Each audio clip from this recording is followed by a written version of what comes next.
Залуусаа энд нэг нууц байна. Монголчууд үндэ Чингис хааны үед энх хориглыг хөлдөөсөн. Яг л Капитан Америк шиг. Дараа нь 2025 онд тэд түүнийг гисгээгээд телевизийн шоунд оруулсан гэд бичсэн байна.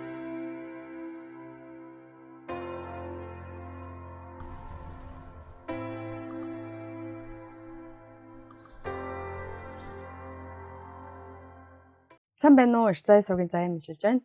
Та бүхэнтэйгээ уулз чадаа баяртай байна. За ингээд сүүлийн үед тийм ээ манай Монголоор зогсохгүй дэлхийд даяар Physical Asia гэдэг тийм ээ Netflix-ээс зохион байгуулж байгаа тэмцээн нэлээд шууган тарилаа. Тэгээ манай тамирчид гэсэн маш амжилттай оролцсон. Тэгээ тэр талаар бас нэлээд хэр чадлаар л тийм ээ яаж байгаа бол ийж байгаа бол гэж бас мэдээ харж байсан. Өөрөө бас тэрэж аккаунт ч гэсэн дуусан мэдсэн харсан мэдсэн зүйл бас ингээ хуваалцж байсан. Тэгээд айгүй олон хүн үнэхээр анхаарлаа хандуулж байгаа юм байна гэдгийг бол тэндээс бас мэдчихсэн. Өчигдөр өнөөдөр гэдэг тэр чигээрээ тийм ээ Physical Asia тэмцээний тийм ээ талаар мэдээллийг зөвхөн манай Монгол гэхгүй дэлхийн олон орны хүмүүс оруулж байгааг бүр хараад бүр үнэхээр гайхлаа. Тэгээд тэр дундаа манай Монголын мэдээллийг бол манай Монголын багийн тамирчид манай Монголын спортынхны тийм мэдээллийг бол маш их ингээд оруулсан байна. Тэгээ зөвхөн Монгол гэхгүй тийм ээ Япон хэл дээр ч байна, Солонгос хэл дээр ч байна, англи хэл дээр ч байна. Тэгээд маш их гайхлаа. Тэгээ энэ бол ерөөсөө тэр чигээрээ дэндүү их манай Монголын талаар сурчлагаа болжээ. Энэ тэмцээнд оролцоор тийм ээ манай тамирчид маань ч гэсэн хувь хүн талаасаа ч гэсэн маш хөгжсөн байх. Мөн манай Монгол орны хувьд ч гэсэн маш их дэлхийд танигдаж тийм ээ Монголын спортынхны хөгжил ямар түвшинд явж байгаа юм бэ гэдгийг бас нэлээд дэлхийн түвшинд харуулах юм боломж олдсон байхаа гэж бодож байна. Physical Asia тэмцээнд болохоор Солонгосоос гаралтай Physical 100 гэсэн энэ шоуны Азийн хувилбар юм байна. Тэгээд энэ удаа болохоор 8 орноос оролцсон. Тэгээд Монгол, Өмнөд Солонгос, Япон, Тайланд, Турк, Индонез, Австрали хэдийгээр Аз твих биш ч гэсэн энэ тэмцээнд оролцсон байна. Тэгээ Филиппин зэрэг ийм орнууд оролцсон 48 оролцогчтой ийм шоу болсон юм байна. Тэгээ манайхан мэдчихэж байгаа тийм ээ. Тэгээ энэхүү шоуны өрсөлдөөнд хүч, төсвөр, уян хатан байдал, стратеги, багийн ажиллагаа зэрэг чанаруудыг шалгадаг ийм тэмцээн юм байна. Тэгээ манай Монголын багийн тамирчид маань болохоор финалд үлдэж 20 дугаар байр хүрсэн ийм амжилттай оролцсон. Тэгээд үнэхээр продюсер болон шоу зохион байгуулагч бол Монголыг үнэхээр сайн өршөлтөгч гэж үнэлсэн юм байна.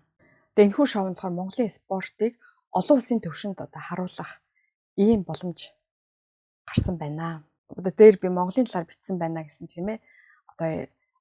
Маш олон хүмүүс энэ тэмцээний энэ шоуны талаар мөн Монголын тамирчдын маань талаар маш олон сэтгэл комментууд үлдээсэн байна. Зарим нь ингээ та бүхэнтэйгээ хамт уншия гэж бодож байна. За энэ болохоор тийм ээ Монголын баг эцсийг хүртэл үнэхээр сайн хийсэн, хичээсэн гэж бичсэн байна. За энэ болохоор бас нэг сонирхолтой коммент хийсэн байна. Залуусаа энд нэг нууц байна. Монголчууд үндэ Чингис хааны үед энх хориглыг хөлдөөсөн. Яг л Капитан Америк шиг. Дараа нь 2025 онд тэд түүнийг гисгээгээд телевизийн шоунд оруулсан гэд бичсэн байна. Энэ бол үнэхээр инээдтэй коммент оруулсан байна. Тэгээд бүр 3000 одоогоор бол тийм ээ 3200 гаруй хүн лайк авсан. Тэгээд асар олон хүн тийм ээ коммент бичсэн байна. За энэ болохоор тийм бас нэг коммент байна. За Монгол үнэхээр азгүй учраас урагшилж чадсангүй. Тэд үнэхээр хүчтэй. Өмнө Солонгосын баг байсан бол одоо Монголын баг болсон гэд. Тэгээ энэ тэдрийг зурсан анхных нь энэ зургийг ингээд оруулсан байна. Маш хөөрхөн зураг байна. За тэгсэн чинь энд бас нэг хүн болохоор Монголын баг бидний зөрчсөлийн ялагч гэж бас бичсэн байна. Тэгээд энэ бас нэлээд үнийн ортой. За тэгсэн чинь манай энд Монгол багийн даруй боловч Монгол үзэгчдэн сагсуу юм да гэж бичсэн. Physical Asia 2025 оны үдсээр би Монгол улсад зочлох хүсэлтэй болж байна. За энд болохоор тийм ээ Монголын баг үнэхээр их хичээлээ гэж бас бичсэн байна. Энх оргил энэ бол үнэхээр хөөрхөн. Physical Asia шилдэг 6 эмэгтэй тамирчны талаар бичсэн байна. Тэгээд нэгдүгээр болохоор тийм ээ амар сайхны Адиас сүрэн тамирчин маань бичсэн байна. Тэр бол энэ шоуны хамгийн хүчтэй эмэгтэй тамирчдын нэг, хувь хүнийхээ хувьд ч хамгийн хүчтэй нь. Мөн тэрээр өндөр спортын ур чадвартай цайлган ийм эмэгтэй гэж одоо бичсэн байна. За тэгээ манай Монголын тамирчдыг бол бүхэл талаас нь өндрөөр үнэлжээ. Чи бүх хүч чадлаараа бүх сэтгэлээрээ байгаа бүх зүйлээр төлөвлөж байна төсөөл үздэй. Тэгээ дээшээ хартал одоо ингэж харж байна. Дээр хүн чам руу одоо инээмсэглээд байна. Тэгээ Монголын хүч чадал гэдэг л өөр шүү дээ гэсэн ийм одоо комент бичсэн байна. За энд нэг бас одоо сэтгэл бичсэн байна. Тэгээд Филиппин хүн юм уу?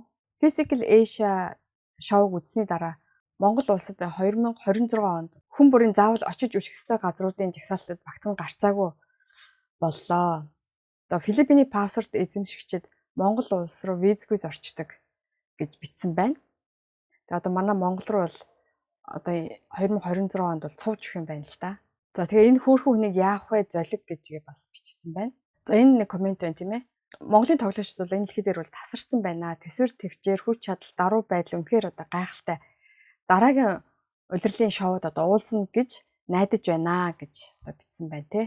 За тэгвэл одоо манай монголчууд одооноос одоо уулзах бэлтгэлээ хийх хэрэгтэй байна да.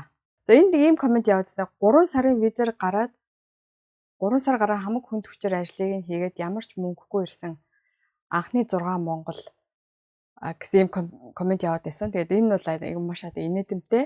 Нөгөө талаар одоо Монголын маш сайн сурчлаа. Үнэхээр одоо хувь хүний хувьд бол үнэхээр одоо бас тийм өсөж хөгжсөн ийм одоо өдрүүд байсан байхаа гэж бодож байна. Тэгээд өөрсдийнхнээс одоо Facebook, Instagram, одоо Threads гэдэг олон одоо энэ аккаунтуудаас Монголын болоод одоо гадаад орны даагчид маш ихтэй болсон байхаа. Тэгээд ганцхан одоо мөнгөөр хэмжигдэхгүй тийм ээ. Өөр ийм одоо ахилтууд гарсан байхаа гэж бодож байна.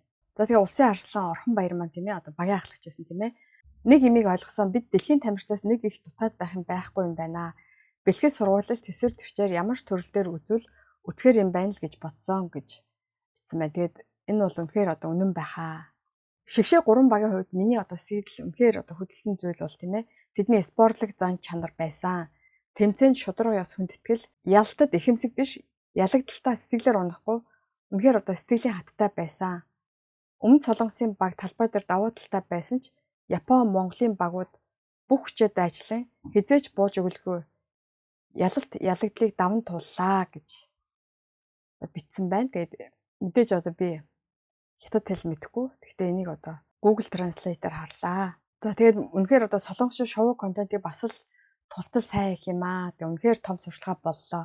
Монголыг чиглэсэн аялал жуулчлал одоо цохон дээ гэж манай монгол хүн бичсэн байна. За тэгээ энэ болохоор одоо тийм ээ нэг хүн бас бичсэн байна. Филиппин хүн юм шиг байна. За тэгээд солонгосын талд бол гомдлгүй үр дүнд сэтгэл хангалуун байна. Тэгээ би бас одоо Японыг дэмжиж байсан. Тэр дотроо тийм ээ K Itoix одоо дэмжиж байсан юм байна. Гэхдээ миний хувьд Монголын баг ихэнх тоглолтуудад үргэлж хамгийн сайн стратегтэй байсан гэдэг чинь. Тэгээ манай монголчууд бол маш сайн одоо стратегтэй байсан юм байна. Physical Asia 2025 оны шоу маань одоо ингээм өндөрсөн байгаа. Тэгээд манай монголчууд үнэхээр одоо амжилттай оролцсон. Тэгээд хэдийгээр одоо эхний байранд орж чадаагүй ч гэсэн тийм ээ одоо хувь хүнийхээ хувьд Монгол улсын хувьд маш их одоо дэвшилттэй ийм одоо сайхан өдрүүд болж өнгөрлөө гэж бодож байна. Тэгээд өмнө нь бол би өөрөө ингээд хуваараа харчдаг байсан мэдээллүүдээ та бүхэнтэйгээ хамтдаа ингээд ярилцсангаа сэтгэлээ хуваалцаж ингээд харсандаа маш их баяртай байна. Тэгээд үнэхээр одоо 2026 онд бол үнэхээр гадаадын зөөлчид тийм ээ маш их одоо эрх шинжтэй байгаа юм байна. Тэгээд тэрний одоо бэлтгэлгээд одоо асар ихээр бас хийх хэрэгтэй байх.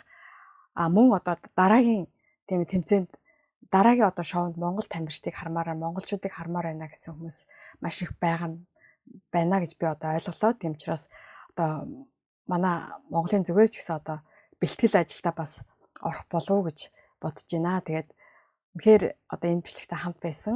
Эхнээс нь дуустал хамт байсан танд баярлалаа. Тэгээд дараагийн бичлэгээрээ уулзлаа. Түр баяртай. За тэгээд таалагдсан бол мэдээж энэ одоо бичлэгийг та бүхэн хэрэгтэй хүмүүст нь сонирхох хүмүүст нь ингээд түгээж өгөөрэй. Баярлалаа. Баяртай. Та цаг хугацаанд нь амьдралдаа хэрэгтэй бас сонирхолтой мэдээлэл хүлээн авъя гэвэл subscribe-ийг дарж миний YouTube сувагт бүртгүүлнэ үү. Мөн лайк дараад хэрэгтэй хүнд нь шеэр хийж цааш түгээнэ үү. Баярлалаа.